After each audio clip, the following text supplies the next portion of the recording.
बैठक को लेकर आज हंगामा मचा रहा।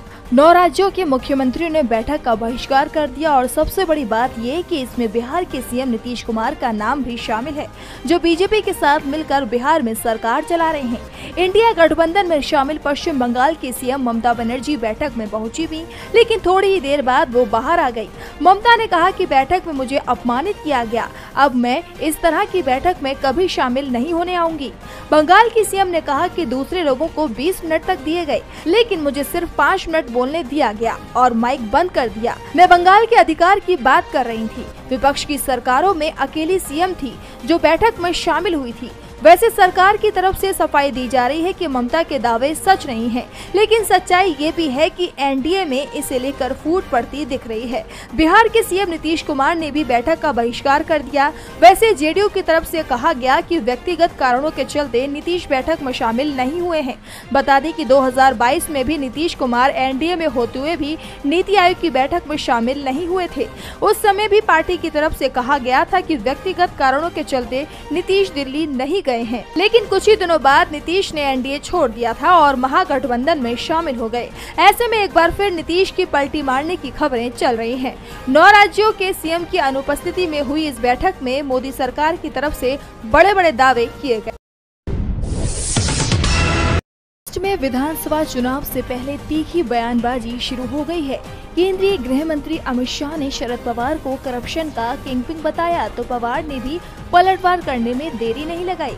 शरद पवार ने कहा कि जिनके हाथ में देश की हुकूमत है, उनकी सोच में बदलाव नहीं आया है। कुछ दिन पहले अमित शाह ने मुझ पर अटैक किया था, मेरे बारे में कुछ बातें कही थी। उन्होंने कहा था देश के जितने भ्रष्टाचारी हैं, उनके सूबेदार शरद पवार हैं। अजीब बात है, जो आदमी आज देश का गृह मंत्री है, जब वह गुजरात में थे तब वहां कानून का गलत इस्तेमाल किया। पवार ने कहा कि हम कहां जा रहे हैं, ये सोचने का समय है।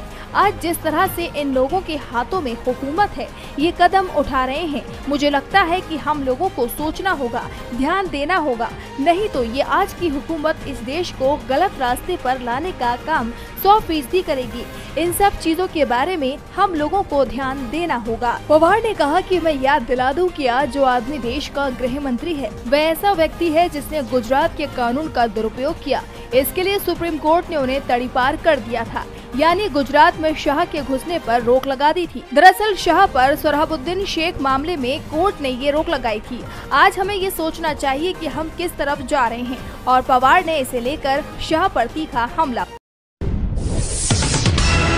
सरकार बनाओ। सपा चीफ अखिलेश यादव के इस मॉनसून ऑफर ने बीजेपी की चिंता को बढ़ा रखा है, क्योंकि इस समय यूपी बीजेपी में बगावत के हालात दिखाई दे रहे हैं। सीएम योगी आदित्यनाथ की बैठकों का दोनों डिप्टी सीएम केशव मौर्य और ब्रजेश पाठक लगातार बहिष्कार कर रहे हैं।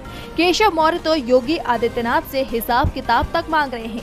योगी सरकार की आपसी फूट के चलते बीजेपी राज्य में लगातार कमजोर होती हुई दिखाई दे रही है, और अब खबर आ रही है कि दिल्ली में अब सरकार बचाने की कोशिश तेज हो गई है।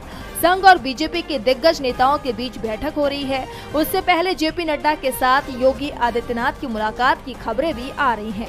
संघ नेताओं के साथ होने वाली बैठक में योगी आदित्यनाथ, दोनों deputy CM Keshav Maurya, Brajesh Pathak, BJP के प्रदेश अध्यक्ष भूपेंद्र चौधरी, संगठन महामंत्री धर्मपाल सिंह, आरएसएस के पूर्वी यूपी क्षेत्र प्रचारक अनिल कुमार और पश्चिम यूपी क्षेत्र प्रचारक महेंद्र शर्मा शामिल होंगे। इसके अलावा बीजेपी के संगठन महासचिव बीएल संतोष और जेपी नड्डा के भी इस बैठक में शामिल होने की खबरें आ रही हैं।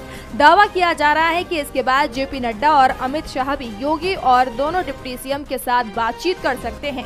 जिस तरह से दिल्ली में बीजेपी नेताओं के साथ यूपी के नेताओं की बैठकों का प्लान सामने आ रहा है, उसके बाद से ये साफ हो गया है कि यूपी में योगी की कुर्सी अभी भी पूरी तरह से सेफ नहीं है, और अगर योगी अपनी कुर्सी को बचा पाने में कामयाब हो जाते हैं, तो फिर डिप्टी सीएम केशव प्रसाद मौर्य किनारे लगाए जा सकते हैं।